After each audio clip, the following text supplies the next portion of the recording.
दोस्तों नमस्कार, मैं अनुराग गर्ग और आप देख रहे हैं फरीदाबाद प्राइम न्यूज। दोस्तों हमारे साथ एक बार फिर जुड़े हैं समाज सेवी व पूर्व पार्षद प्रत्याशी विनोद गोस्वामी, जिन्होंने पिछले दिनों बल्लभगढ़ से चंडीगढ़ तक की पैदल यात्रा कर राजनीतिक हलकों में सरगर्मियां तेज कर दी थी। वजह थी इनके साथ तहसील में की गई बदसलूकी और भ्रष्टाचार के खिलाफ अपनी पैदल यात्रा। पंचकुला पहुंचने पर मुख्यमंत्री, हरियाणा के मुख्यमंत्री से उनके निवास स्थान पर एक मुलाकात हुई। भरोसा मिला भ्रष्टाचार के खिलाफ जो भ्रष्टाचारी हैं उनको जल्द से जल्द सलाखों के पीछे पहुंचाया जाएगा और बल्लभगढ़ के तमाम विभागों में जो भ्रष्टाचार चल रहा है उससे मुक्ति मिलेगी।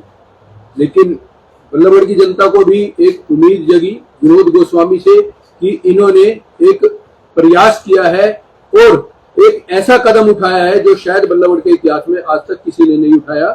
बल्लभगढ़ से चंडीगढ़ तक की पैदल यात्रा की और उस उम्मीद को सहारा बनाकर विनोद गोस्वामी जी मुख्यमंत्री का आश्वासन लेकर बल्लभगढ़ वापस आए। लेकिन लगभग 1 महीने से ज्यादा इन बातों को हो चुका है। आज क्या हालात है बल्लभगढ़ के ये किसी से छपे नहीं है। लेकिन आज एक मुख्य बात है, 2 बैसाखियां विनोद गोस्वामी जी के दोनों तरफ रखी हुई है। आखिर क्या वजह है, क्या घटना हुई है कि जो इन्हें बैसाखियों का सहारा लेना पड़ रहा है। हमारे साथ जुड़े हैं विनोद गोस्वामी। विनोद जी नमस्कार, फरीदाबाद प्राइम न्यूज पर आपका स्वागत। नमस्कार विनोद जी, सबसे पहले तो क्या घटना आपके साथ हुई है जो आपने इन बैसाखियों का सहारा लिया? सबसे पहले तो हमारे भारत देश के यशस्वी प्रधानमंत्री आदरणीय नरेंद्र मोदी जी के जन्मदिन की बहुत बहुत बधाई। आज 17 सितंबर 2025 मैंने इन दोनों बैसाखी का सहारा इसलिए लिया है कि बल्लभगढ़ के अंदर जो भ्रष्टाचार है वो कम होने का नाम नहीं ले रहा। मैं खासकर बात करूंगा तहसील की। बल्लभगढ़ की तहसील के अंदर जो भ्रष्टाचार का पेड़ बन चुका है उसकी तो एक टहनी भी नहीं कटी अभी तक। बहुत ज्यादा भ्रष्टाचार है। उस भ्रष्टाचार के देखते हुए मैंने बल्लभगढ़ से चंडीगढ़ हमारे हरियाणा प्रदेश के यशस्वी मुख्यमंत्री नायब सिंह सैनी जी के यहां तक यात्रा की और मुझको आश्वासन मिला कि आपको भ्रष्टाचार के खिलाफ एक मुहिम चलती हुई दिखाई देगी और सभी भ्रष्टाचारियों को सही सबक सिखाया जाएगा। परंतु मुझे उन्होंने 1 महीने का आश्वासन भी दिया था कि 1 महीने के अंदर आपको बहुत कुछ देखने को मिलेगा। 1 महीने से 3 दिन ऊपर हो गए, 4 दिन ऊपर हो गए, मुझको कुछ भी देखने को नहीं मिला, बल्कि और भ्रष्टाचार की सीमाएं बढ़ चुकी हैं।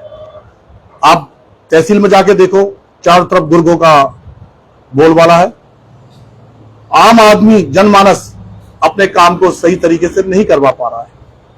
मैं अपनी बात करूं, मेरी काम की म्यूटेशन जो अप्रैल 17-16 तारीख से मैं इनके पीछे लगा हुआ हूं, बहुत मोटी ऐसी चीज मांगी जाती है जो मैं नहीं दे सकता इनको, क्योंकि मैंने भ्रष्टाचार के खिलाफ एक मुहिम छोड़ी हुई है।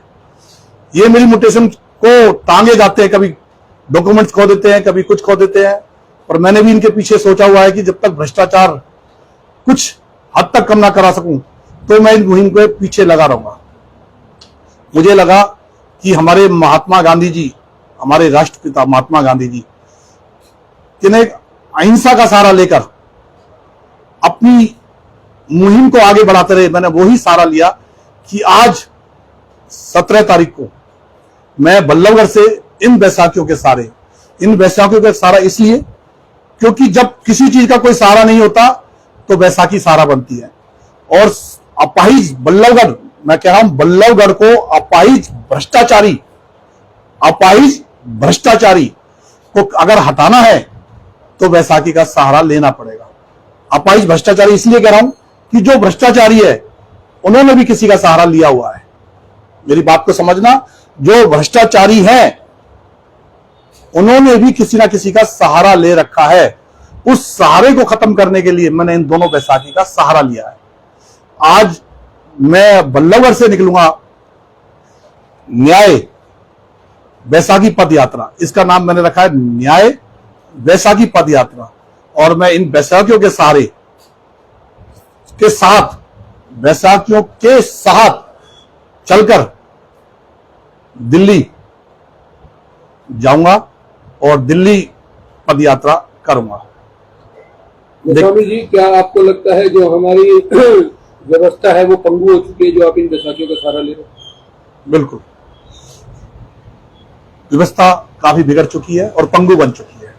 तो वो कौन लोग हैं जो लगातार इस भ्रष्टाचार के सिस्टम का सहारा बने, उन पर कार्रवाई क्यों नहीं? क्या वो इतने पावरफुल लोग हैं कि कहीं ना कहीं मुख्यमंत्री जी के आश्वासन के बाद भी उनकी जो व्यवस्था है उस पर लगाम नहीं लग रही है?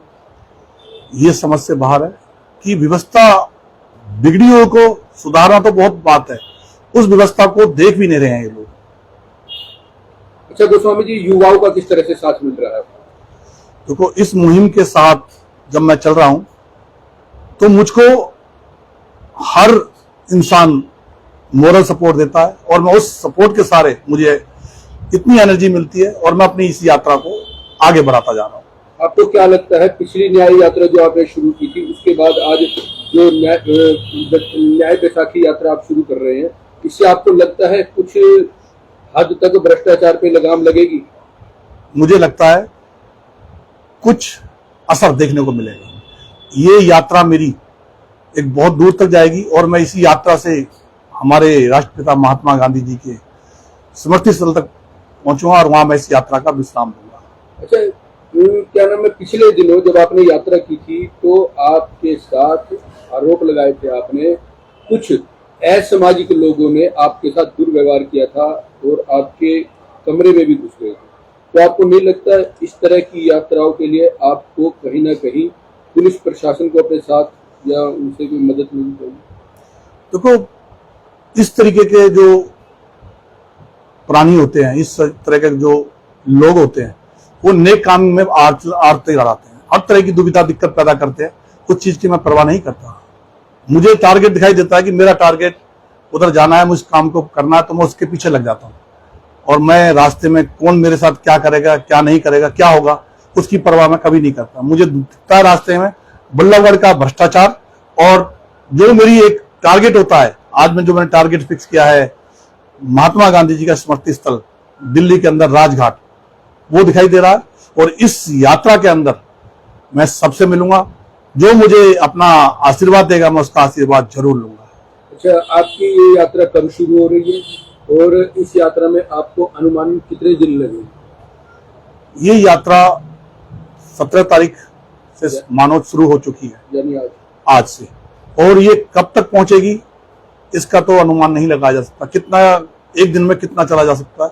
इन बैसाखियों के साथ, सहारे नहीं, साथ, इन बैसाखियों के साथ मैं चलूंगा और इस बैसाखियों से मुझे बहुत कुछ सीखने को मिलेगा। विनोद जी, बल्लभगढ़ लगातार सुर्खियों में रहा है भ्रष्टाचार को लेकर, कई बार देखने को मिला है। और पहला सबसे बड़ा घोटाला अगर हम बात करें फरीदाबाद के इतिहास का, 200 करोड़ का घोटाला, तो उसकी मुख्य परतें भी बल्लभगढ़ से ही कहीं ना कहीं आई थी। और अभी हाल ही में 23 करोड़ के घोटाले में बीडीपीओ पूजा शर्मा जो बल्लभगढ़ में भी तैनात रही थी, और उसकी जो मुख्य जो वजह है वो मुंगेड़ी में है, क्योंकि मुंगेड़ी में ही वो काम हुए थे जिसके लिए भ्रष्टाचार हो। आपको क्या लगता है बल्लभगढ़ में ऐसी क्या खास बात है कि भ्रष्टाचार का एक गढ़ बनता जा रहा है? आपने बहुत अच्छी बात पूछी। बल्लभगढ़ कितना, अगर घर के अंदर मुखिया होता है तो वो घर को संभाल के रखता है, और मुखिया पर बहुत डिपेंड करता है कि घर को किस तरीके से संभालना है, घर को बिखेरना है, घर को बदनाम करना है, घर को आगे बढ़ाना है। बल्लभगढ़ का आज तक जो भी मुखिया आया है उसने बल्लभगढ़ की सूद नहीं ली है। अगर कोई बल्लभगढ़ का मुखिया और वो टाइट हो जाए, बल्लभगढ़ के अंदर भ्रष्टाचार हो जाए, मैं मान ही नहीं सकता। अगर भ्रष्टाचार हो रहे हैं तो इसमें कहीं ना कहीं किसी ना किसी की मिली भगत पाएगी, और मिली भगत को वो रोक नहीं पा रहा है या वो उसको नजरअंदाज कर रहा है, ये तो समय बताएगा बाद में। भ्रष्टाचार चारों तरफ देखने को मिलेगा।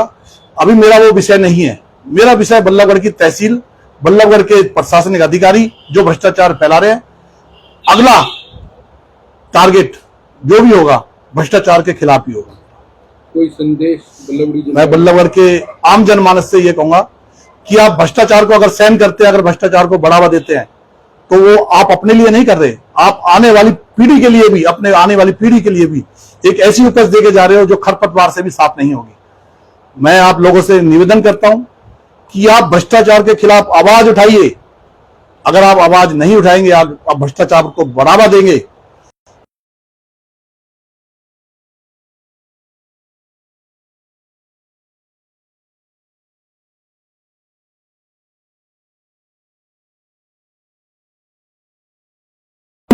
अधिकारियों का पेट उन सैलरी से नहीं भरता है, तो आप समझ सकते हो कि इनका कितना बड़ा पेट है। अगर इनका पेट छोटा होता तो इस पेट को बड़ा कर रहे हैं, और किस किस के पास ये पेट पैसा पहुंच रहा है, आप समझ सकते हो। मैं सबसे निवेदन करता हूं, इस भ्रष्टाचार के खिलाफ मुहिम में आप भी साथ होइए, हम भी साथ हैं, और इस भ्रष्टाचार को कम करेंगे और जड़ से उखाड़ेंगे। दोस्तों, ये थे हमारे साथ विनोद गोस्वामी, जो बल्लभगढ़ की पंगु हो चुकी प्रशासनिक व्यवस्था को सुधारने के लिए न्याय बैसाखी यात्रा आज यानी 17 सितंबर को बल्लभगढ़ में अपने निवास स्थान से राजघाट तक कुछ ही देर में शुरू करने जा रहे हैं। तो दोस्तों, बने रहे आप हमारे साथ। मैं अनुराग गर्ग, फरीदाबाद प्राइम न्यूज।